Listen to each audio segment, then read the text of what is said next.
a very masculine band, but we're a very sensual band, and I think that's a lot of the bands you have right now are very sort of like sophomoric and adolescent. Even like guys that are in the 30s and 40s are adolescent, you know. But we're like sort of, I guess, big boys playing with big boys' toys, big boys' rules, you know, as opposed to like little boys playing with big boys' toys and not quite getting it right, you know, like trying on daddy's shoes kind of thing. We wear daddy's shoes.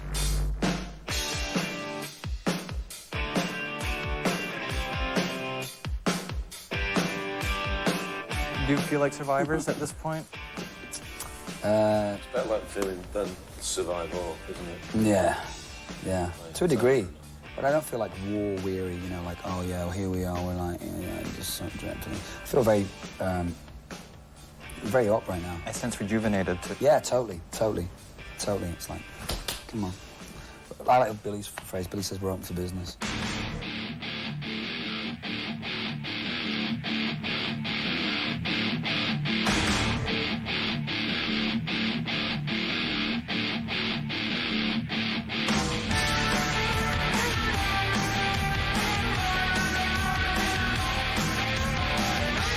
Can you feel the respect from people like Mark McGrath from Sugar Ray when he's going to come up and tell you that, you know, he's a huge cult fan, or some of the actors that might come up to your shows in LA and stuff? Sure. There is a legacy, and even though that's such a big, scary word, I think it does apply. Yeah, it's beginning to now. I think in this incarnation, you know, having been away from it for 4 years and then coming back to it, we have a different approach. People sort of treating us like these elder statesmen all of a sudden.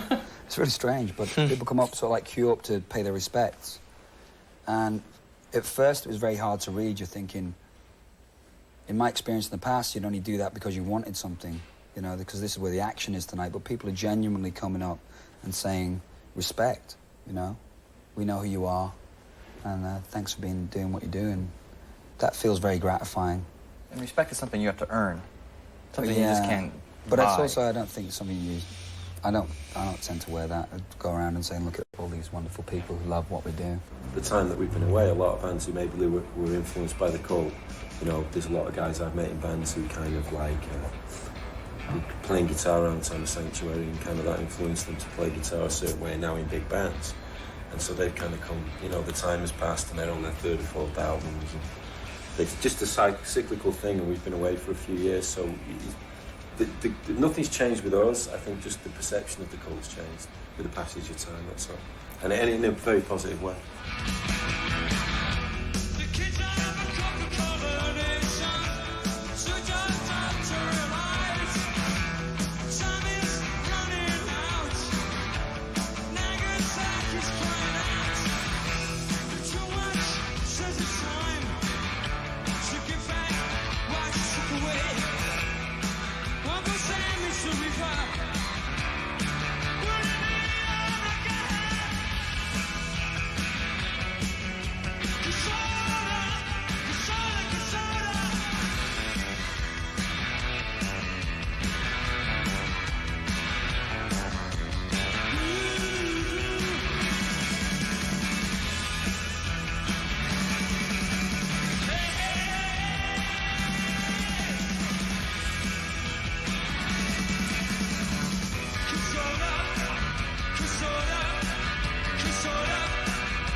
First form was like, because the guys I was playing with were like, I could say they're more interested in the girls, but they're more interested in like being gratified and all that kind of thing, and the big plans for the band and all that. They were all caught up in the whole thing. But when I watched Billy's band play, they were like, the Theatre of Fate, they were like serious musicians, and it was very serious and very passionate. I was watching them going like, wow, he's a really accomplished guitar player.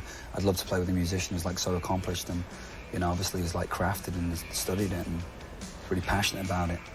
So that was my aspiration, you know, to get together with, like, I thought I'd like to be in a band with somebody like Billy, but then, you know, when he was like left them and I left Sudden Death Cult, because I left, my whole thing leaving Sudden Death Cult was I left and I said, look, I'm finished with you guys, and I went straight down to Billy. I got in a coach the next day, a little bag of lyrics, and went to London and said, it's like a Greyhound bus equivalent. National Express. He must look like an orphan or something for going up into the... That with a plastic bag. it's just typical, very typical me.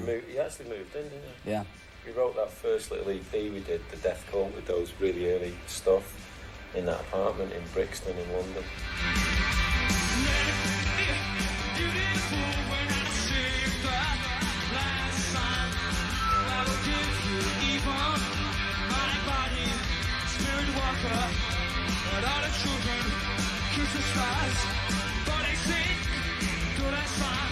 It wasn't just a rock and roll band. There was a lot more stuff going on. Space, definitely. Lifestyle.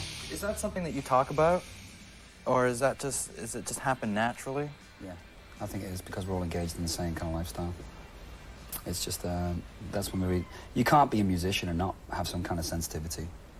Doesn't mean you have to talk about it all the time, but I think you've got to have some kind of feel. Well, I mean, there isn't necessarily an intent. It just that's the kind of noise we make. I mean, we're not children of the '60s. You know, we're '70s kiddies. That's when we grew up and got involved in music. So, I mean, I suppose people with a greater knowledge of the '60s who actually lived through it can possibly see that. It's much simpler with us. I like the sound that wah-wahs make sometimes, and that's I'm the a way crazy we do romantic fool, and I like to use crazy romantic imagery, you know. It enhances the energy of the music. The main thing about the band, it's just like blues-based rock band. It's extremely energetic, we just wanted to convey that to people.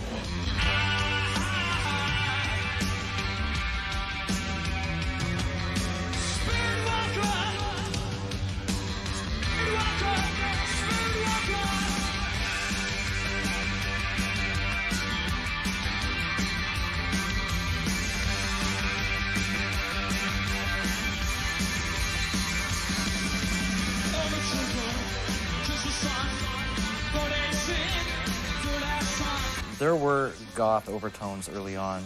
Yeah. I think a lot of the goth community gravitated toward the band, but that word has morphed so much in the past 15 years. Definitely. What does it mean to you, and did it ever apply to the cult? Gothic? Well, actually, here's the history of goth. Goth, there's a guy called Andy Sexgang, there's a band called Sexgang Children, lived in Brixton when we were in Brixton. We used to refer to him as Count Visigoth, and his followers were the Goths.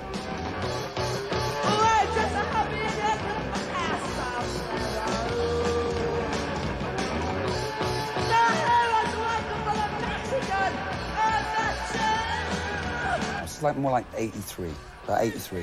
There's a journalist called David Durrell, who I think manages Bush now, picked up on this phrase that we used to always like bandy about the Goths and Count Visigoth, and called his audience Goths in a review. Just so happened like Susan the Banshees. It's like the Cramps, Susan the Banshees all dressed in black lace, and what Brian Gregory wore Bones, and Lux Interior affected this kind of look. So David Durrell decided to call these people Goths because of this very dark look, and Pete Murphy as well.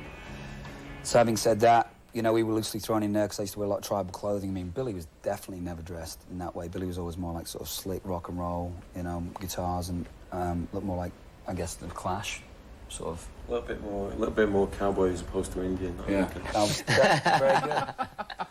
So, yeah, we kind of got lumped in with our own joke, to a degree. But then, I think the Love album was kind of we stepped away from that. Then it was psychedelic, more sort of like psychedelic acid overtones. Locked inside me, can't set the rainbows free, like perishing flowers. They sag and twist and die. There's a revolution. There's a revolution, yeah. There's a revolution. So a lot of the interviews I remember us doing at the time, we kept really kind of like just saying, we're a rock band, we're a rock and roll band, we're not positive punks, we're not, they're always looking to tag you and put us in with a load of bands, and I just I felt very much apart from that, what was going on in the UK at the time, and I just felt that it was really important. That's why we kept coming out.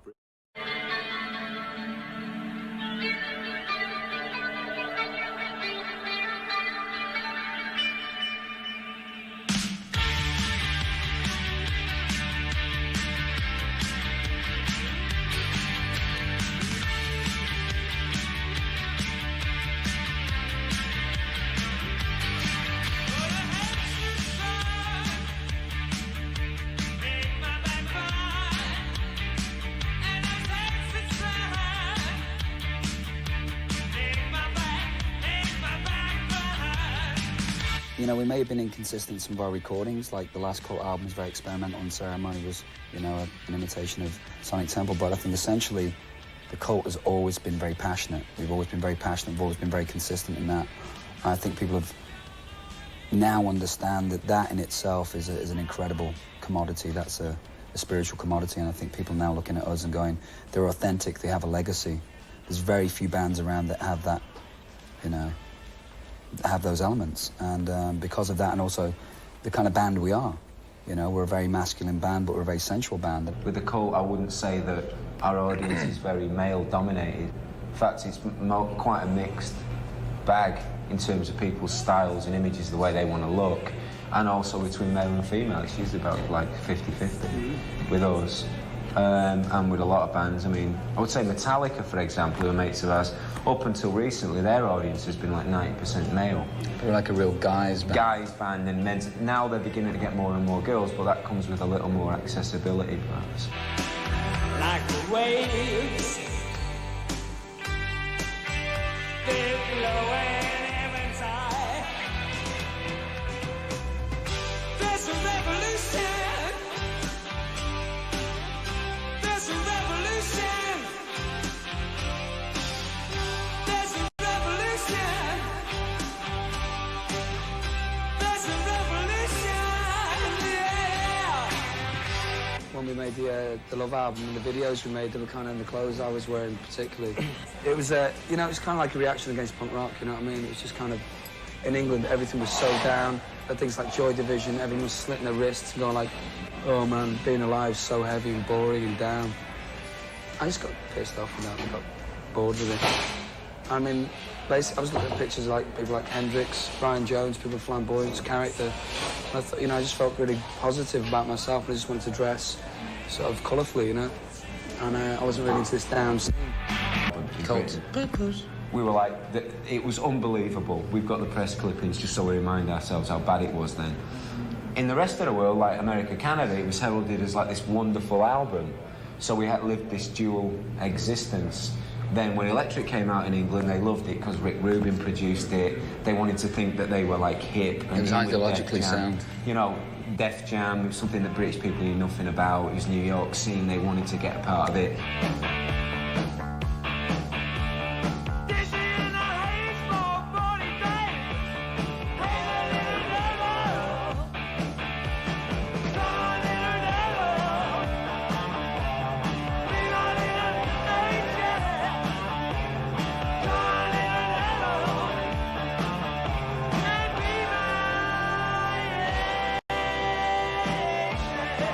So by association, suddenly we're really cool.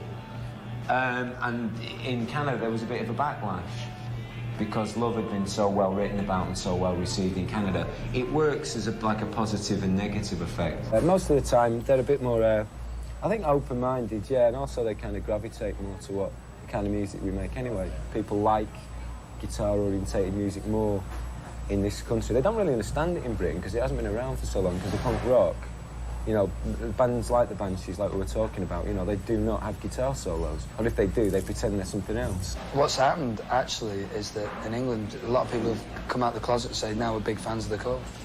It's kind of had the adverse reaction. I thought it would be kind of controversial in England. It's done our heads in a bit. Yeah. And it's kind of weird. They've turned around now in Britain, it's, you know, Death Cult, this, that and the other.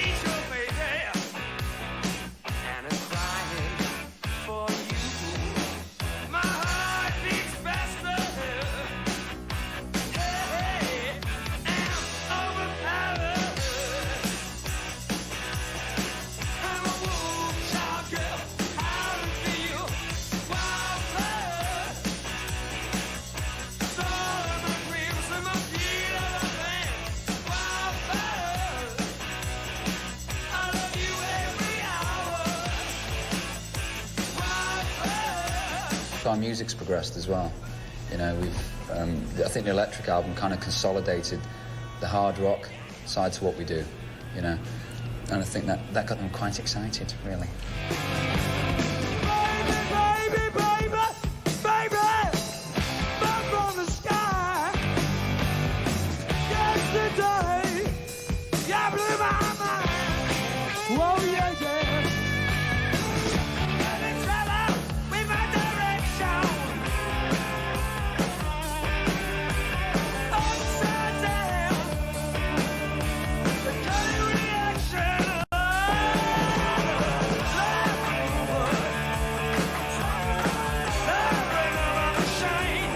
Love Removal Machine's been confused with many things. I had some kids come up to me and say, is it about abortion? And I said, it could be if you want it to be. I like to leave a lot of my lyrics open to interpretation, because I like to think that people have their own imaginations. I hope they do. I like to think that people can use whatever brain cells they got left after, drinking some of this and watching TV 24 hours a day. And Love Removal Machine was like, I had some pretty heavy images when I was writing that song. It was basically war and a prostitute. And those were the two images that I had, the parallels between war and a prostitute, two things that men can't leave alone, Except these excessive male activities.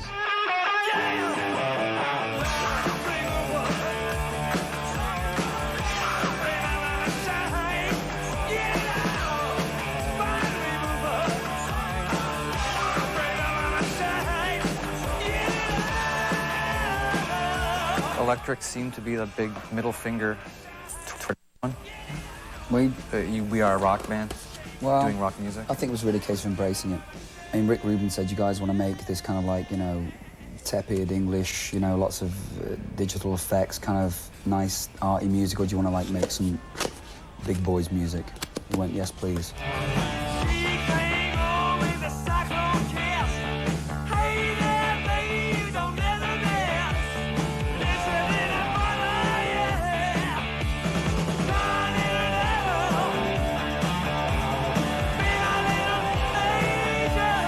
Because those are the kind of records that were really turning us on.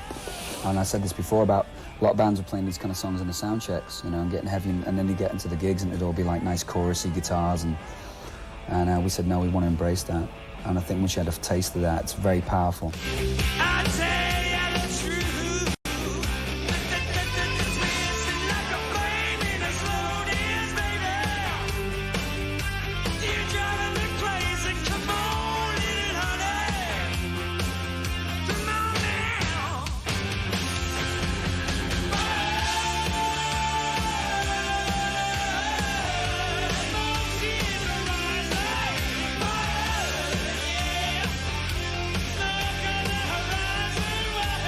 Bob was just like more of a fan of the group.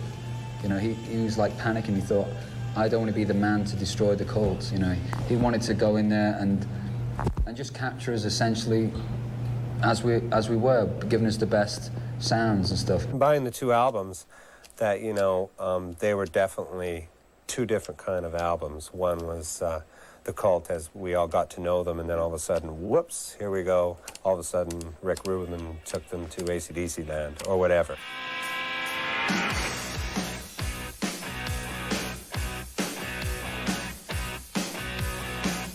Well, I personally did like that change, but I think in any kind of change like that, you always lose something. And I lost a bit of Billy's style in terms of the guitar lines that he comes up with, because he's quite clever. What we kind of tried to do was to keep the rawness and the rock feel of Electric and put back that personality and hopefully take it somewhere.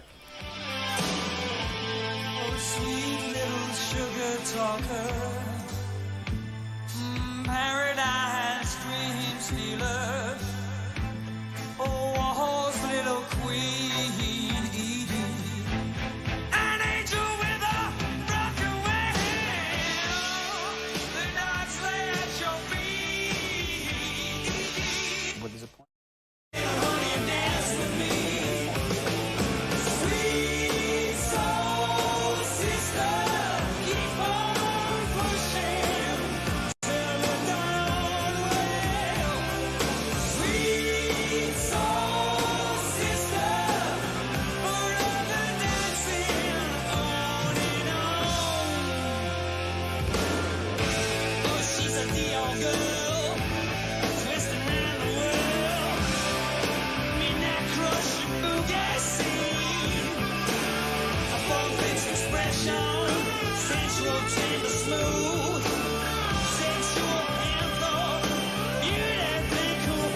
You had talked about there's an ambience in your music that you haven't figured out yet. Yeah.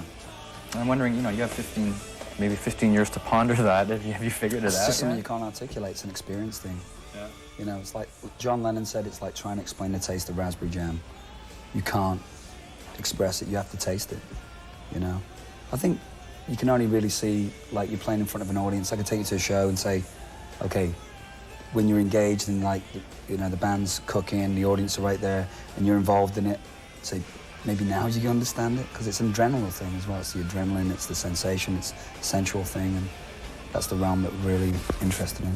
I am interested in it. Cool is a really worrying thing. What is cool, what is not cool, you know? And it's all like to do with ego and what you think people are going to think of you. And we don't like that. We've given up with that. We can be incredibly uncool.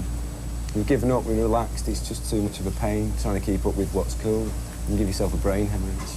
And hopefully, a lot of times in Britain now, eventually, after a while, the audiences have finally realised that we're not po-faced and we do, like, have fun. We have fun with our music and we have fun with our concerts.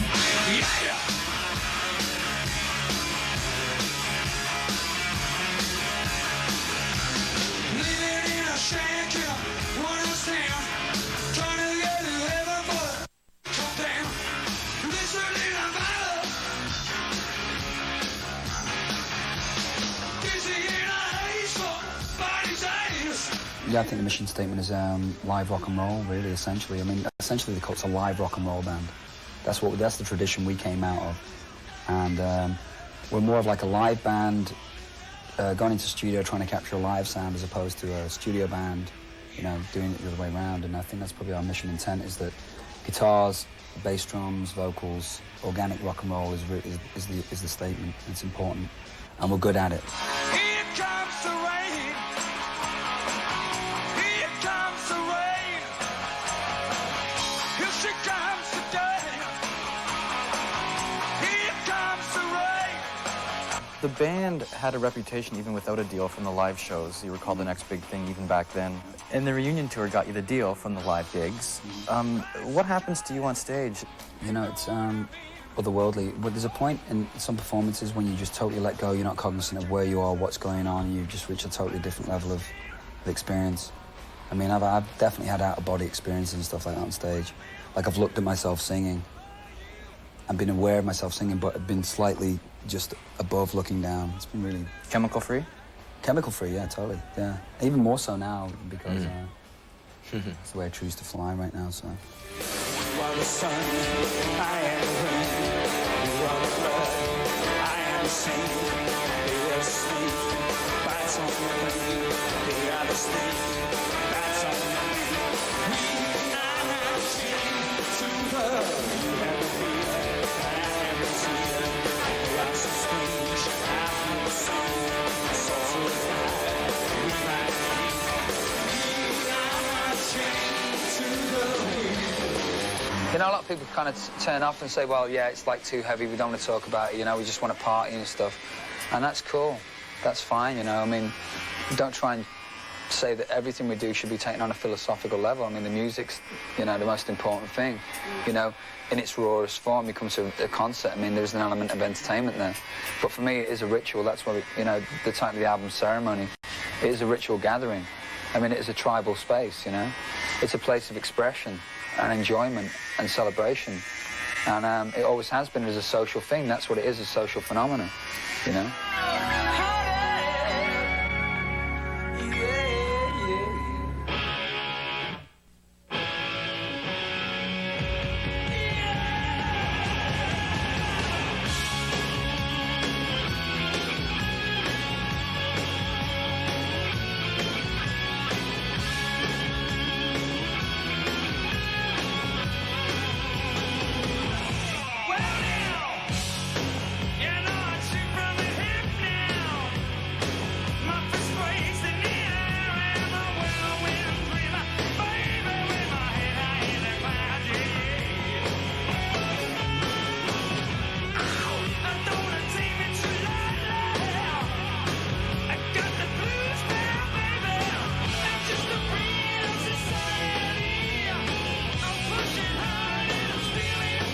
It's something that he believes in. I mean, he just takes, you know, he went to school with, like, kids from, like, the Six Nations Reservation. It's not like a fantasy.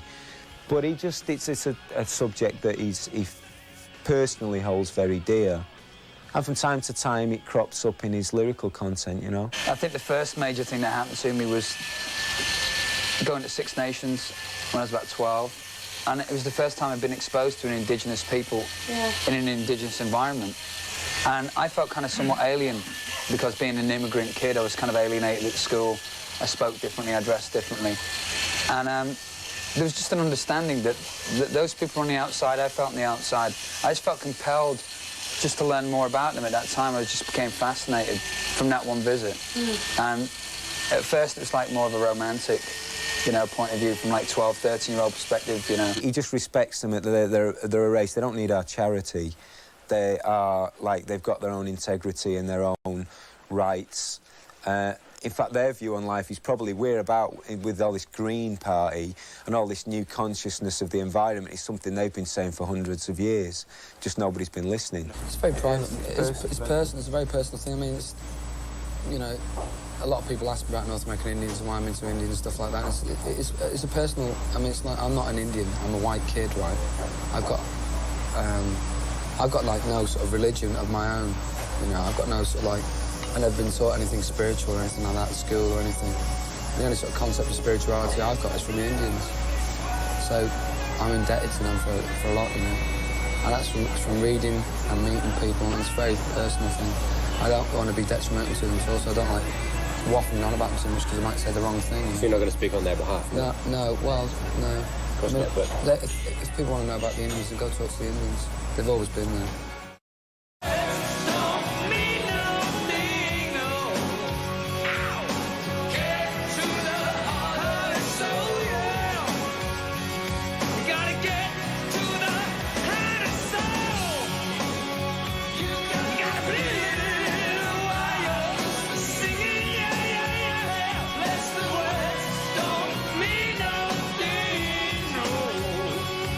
Is it a love-hate relationship, I'm thinking? Because you wanted to walk away from it, and then it seems that you can't stay away from it.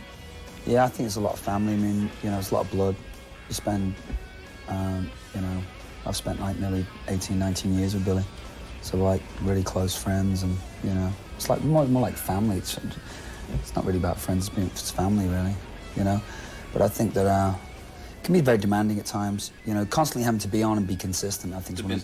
Yeah, consistently being on is a difficult thing because, you know, your personal life kind of gets meshed with your so-called professional life or whatever, and I've always thought of it as the same thing anyway. You're 17, you're wasted, you don't give a damn. All you want to do is get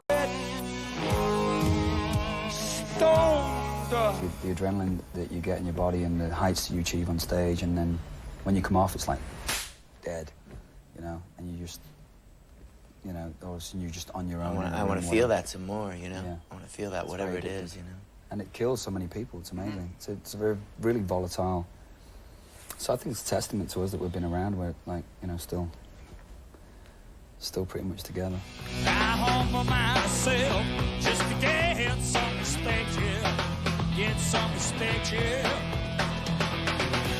I kiss her sandal foot. She's my holy pearl. Get her in your mind. Treat her kind. Me and Billy could probably just bite each other's heads off, but it gets intense. You don't, you know, you don't sort of sit over have a cappuccino, sit over a coffee table and talk about, you know, it gets pretty heated at times.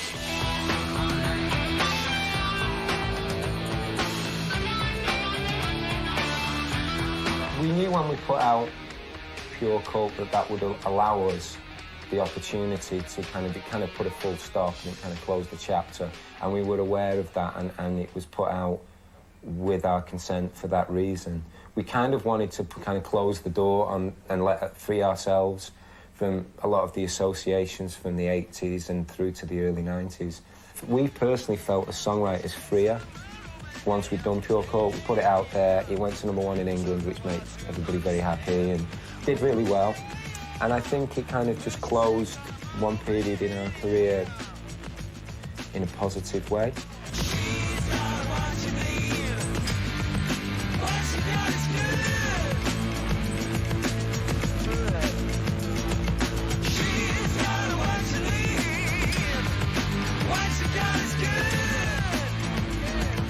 To me, it's always been very much a 24-hour-a-day thing being in the cult. I've never pursued outside projects. You know, I've never played with any other people. I find just a lot of satisfaction within the cult, and either I'm really lazy and I'm just a lazy guy, or I don't know, I guess I get a lot of satisfaction out of this band. You know, artistically, the cult has always had a lot of freedom.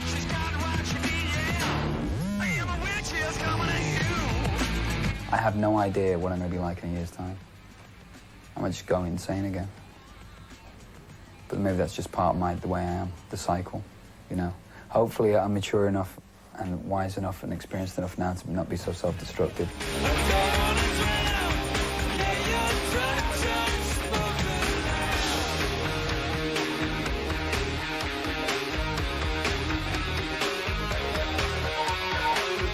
Well, the reasons for disbanding in '95, I'm sure there was a few reasons. I don't know if you want to discuss them or not, but I'm thinking those had to have been taken care of before this, obviously. Yeah, it was kind of I think it was just kind of taken care of pretty much straight away because it was just exhaustion, really, on my part. I mean, I left, you know, I just couldn't hack it anymore. I think I was done. You know, I was probably a bit lost in my life as well at that point, and it was just a difficult time, so I had to go away and recharge the batteries. But, you know, Billy and I saw each other after that. We sort of, you know, hung out here and there. It's strange because when something breaks inside you and you just know, it's like when, you know, when you're in a relationship and you know it's just like, it's not working out. That's what happened to me. Something just broke inside me and I just couldn't find a way of fixing it. So I had to get away and find myself again because I was getting some pretty dangerous self-destructive territory which I'd never been into before, but so I was getting, it's a bit scary by now.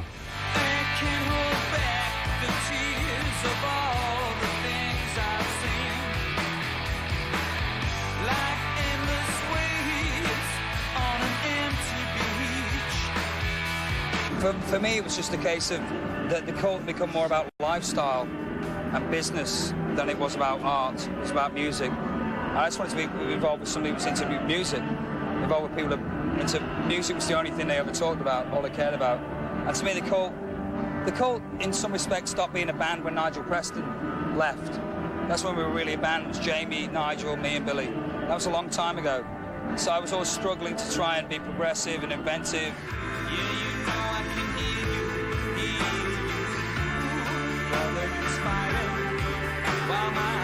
And we've incorporated a lot of different sounds and influences, a lot more contemporary, you know, trip-hop elements, hip-hop elements, some, you know, ambient stuff, some like punk rock songs, pop songs, really sincere and open-minded about music, and just passionate about music again.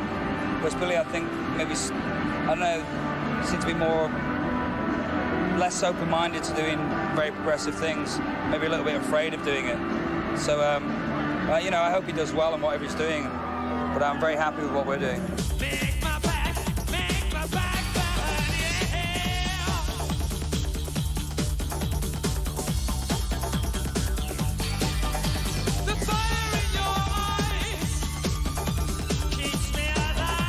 Fans now, there doesn't seem to be as much loyalty.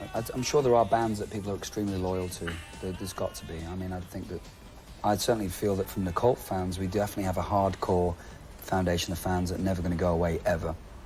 I've certainly seen bands like Radiohead, maybe bands of quality. Maybe the thing is that there's not so many bands of quality, so why should they be supportive of something that doesn't have much quality to it? But, I think the difference, one of the differences I've noticed, certainly in America, is you've got that whole kind of sub-cultural Grateful Dead thing, that whole, like, Fish and, you know, coming down to Dave Matthews Band, a lot of that kind of lineage of... When we came up as a band in the early 80s and from the punk thing, it was like you'd get a following and you wouldn't get any exposure on TV. Nobody had put us on the telly.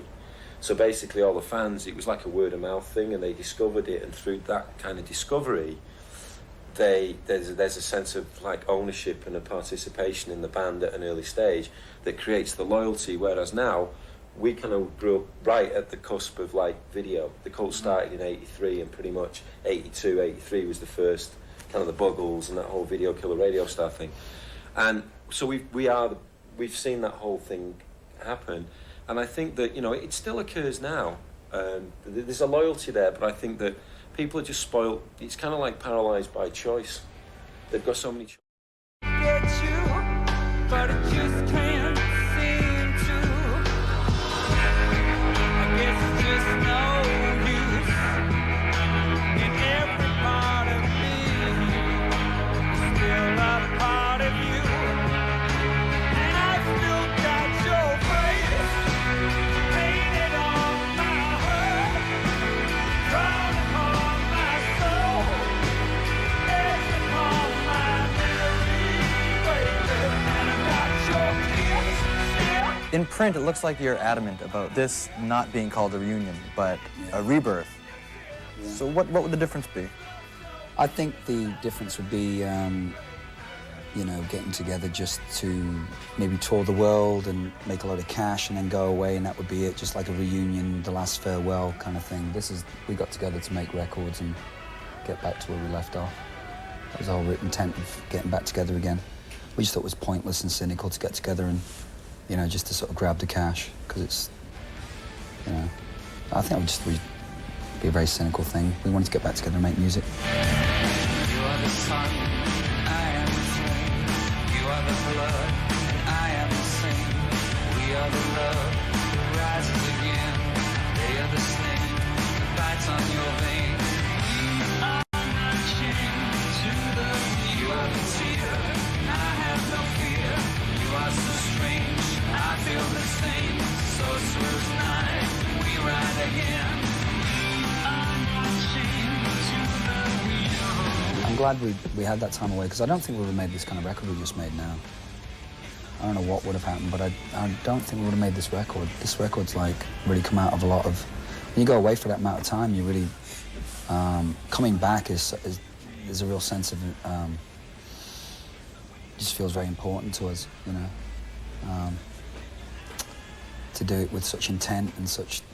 getting it so right. I mean, we spent like nearly 8 months, 9 months putting the album together. Initially, we started in Billy's apartment in London, putting together. Billy had like amassed like 40 or 50 riffs that we had to get through, and that was sort of the backbone of the record. He's used them all on the record, I think. I mean, you know, you guys probably never really had any idea of what it was like to live outside of a band. You know what I mean? That's true. I mean, all through your 20s, and you're in a band. How do you even know the difference? Since what, you were 17 or something? Pretty much. Yeah. I mean, last time I had a real job, you know. I mean, it's a definite lifestyle. We're doing it every day, you know. Here we are, you know. Boom, boom, boom. The rest of your life goes right out the window. You're in a band now. You're my dear. Float away, yeah, baby. You gotta lose our time, man. Drift away, float away. Yeah, the balance in our world. Are you at home with Ian and Billy then? Yeah, I'm back home. You know, that's where I started. These guys gave me my first break, man. You know? My first big gig was in Vancouver, BC.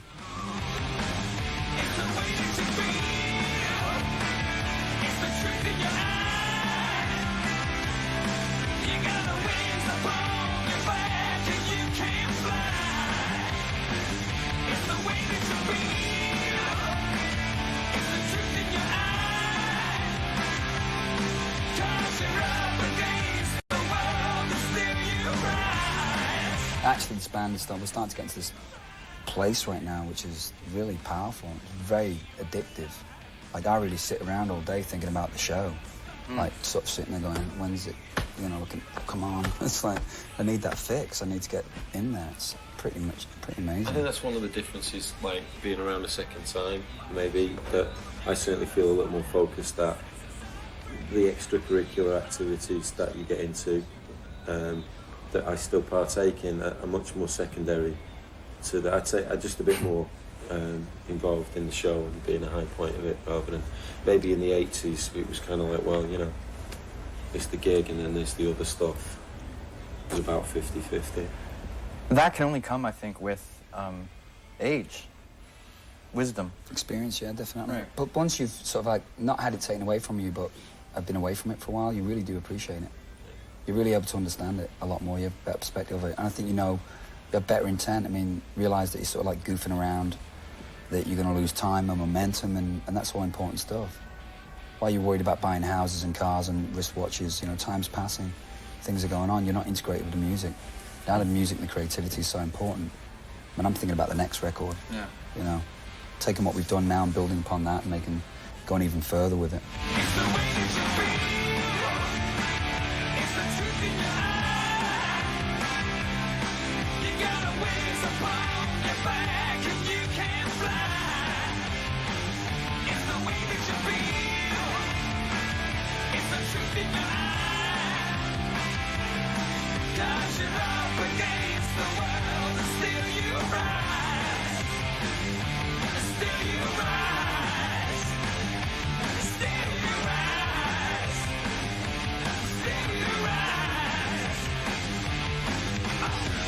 I think as you get older, you begin to see the repercussions of that.